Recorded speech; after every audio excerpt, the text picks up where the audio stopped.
আসসালামু আলাইকুম, নিউজ পড়ছি আমি মোহাম্মদ ফিরোজ আহমেদ পলাশ। অসময় টিভির পর্দায় দেশ বিদেশের সর্বশেষ আপডেট, রাজনীতি, বিনোদন, খেলা সবকিছু একসাথে। তুমি কে, আমি কে, আমরা সবাই হাদি হব। আপোষ না সংগ্রাম, গোলামি না আজাদি, হাদি হব হাদি হব, লড়ে যাব লড়ে যাব।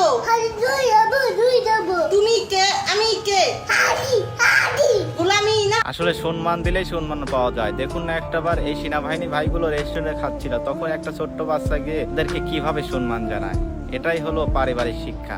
দেখুন না একটাবার।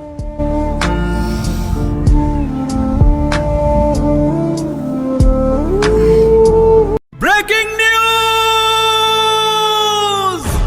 বাংলাদেশে তৈরি করা হচ্ছে উন্নত মানের মিসাইল, যা দেশকে শক্তিশালী রাষ্ট্র ও উন্নত করে তুলবে। পৃথিবীর বুকেই প্রথম বাংলাদেশ মাথা উঁচু করে দাঁড়াচ্ছে। ওসমান হাদি বলেছিলেন, বাঙালি ঘাস খেয়ে হলেও অস্ত্র তৈরি করো। ইতিহাস স্মরণ করিয়ে দিল